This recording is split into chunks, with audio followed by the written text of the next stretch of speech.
So, Dimitri, can I ask you about this cavity after the event that's underneath what was the World Trade Center? What happens to it afterwards?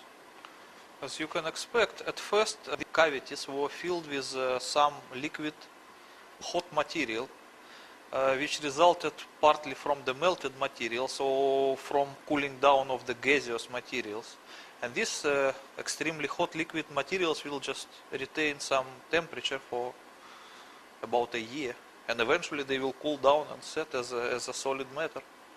Which explains the molten steel that was found 3 months afterwards.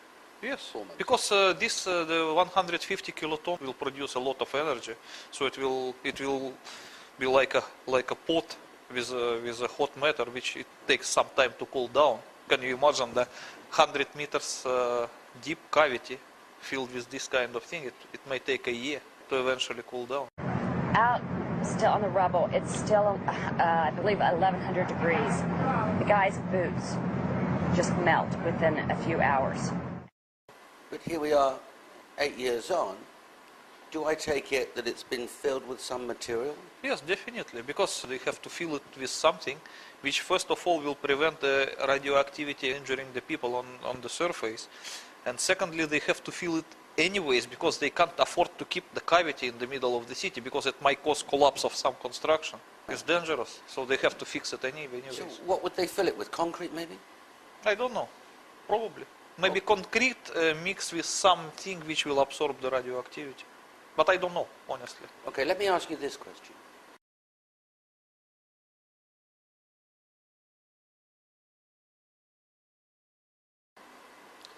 Let's say that some people might doubt your explanations Yes. for the collapse of the Twin Towers and your explanations for what's underneath them. If one were to drill a borehole through Yes.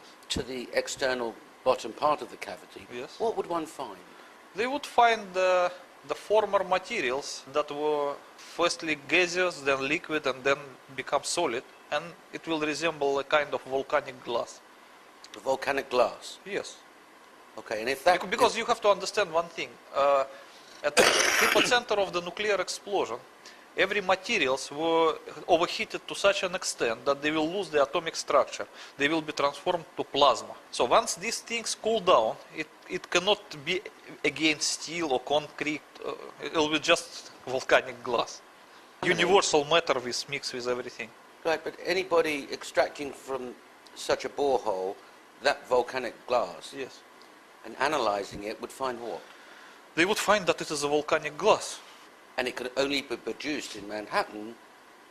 And the volcanic glass is a state of material which was formerly a plasma. Therefore, it could only, it proves... It's a unique material. Yes. Yes. So there could be no doubt as to what happened. Yes, of course. And besides of all, I think besides of that volcanic glass, there would be some materials which will retain the radioactivity. And that could be tested and the radioactivity identified. Of course.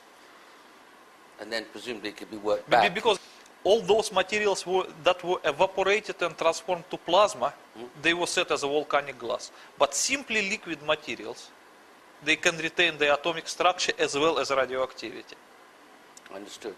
So once you get to this kind of material, you can test it for radioactivity and you will understand what is this. Understand. Well, let's go back to your comfort zone and let's go back to talking about World Trade Center 1, 2 and 7 sites. Because you express very emotionally in the book how upset you are that a New York City police detective, John Walcott, became ill. You know, many friends of mine suggested that I should write this book a few years ago, but Yes. I was hesitating. It doesn't mean that I did not want to say the truth to the public, because whatever I knew about the September 11 and its perpetrators, I honestly reported to the American FBI, and they knew it long before I wrote this book. But they didn't take any action based on my information. They did not even try to arrest the real perpetrators. And eventually, when I found, it was accident. I just found the story of John Walcott somewhere in the internet.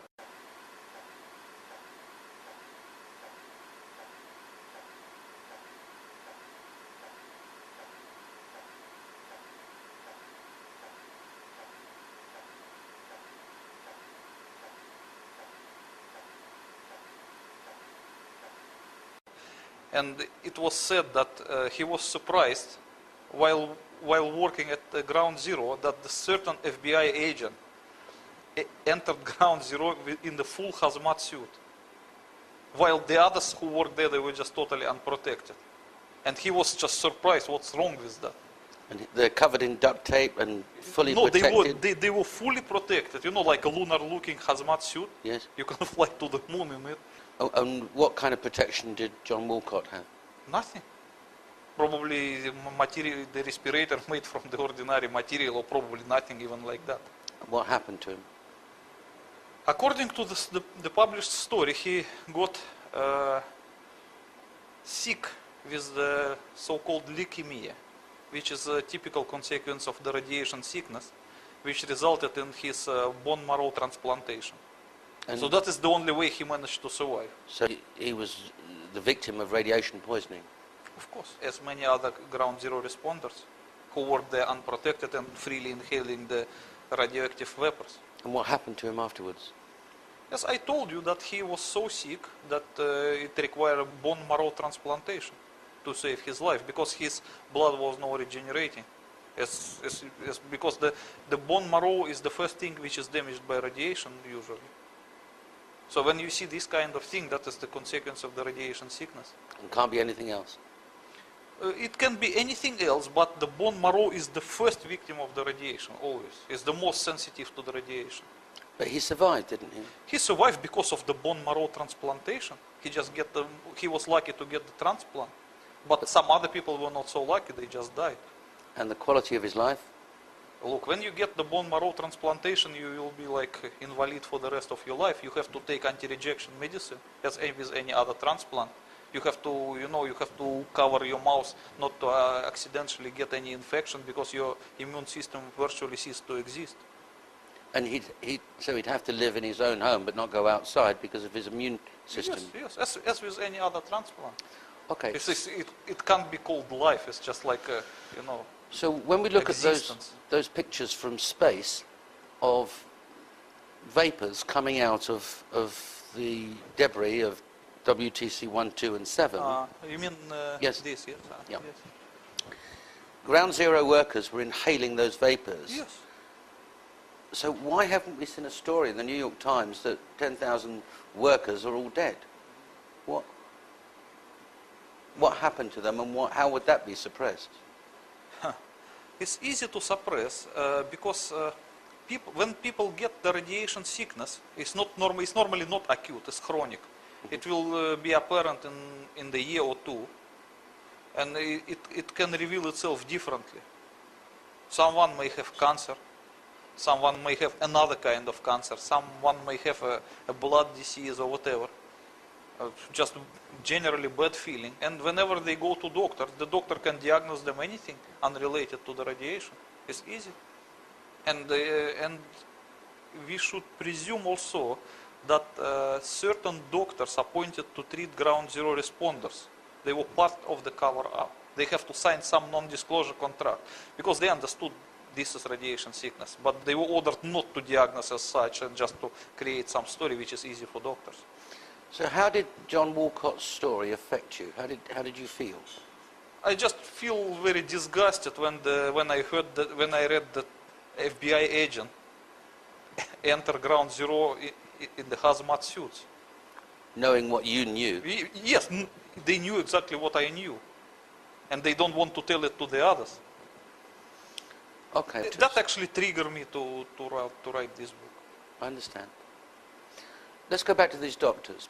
There would be, they're our guys, they go to our doctors, and that doctor, when confronted with 1, 2, and then 10 or 20 people coming in feeling sick, you mentioned in the book that they'd feel sick the next day, maybe. No, you don't have to mix up two different radiation sickness. There is acute radiation sickness, and there is chronic radiation sickness, which are totally different things. Could you And explain? yes,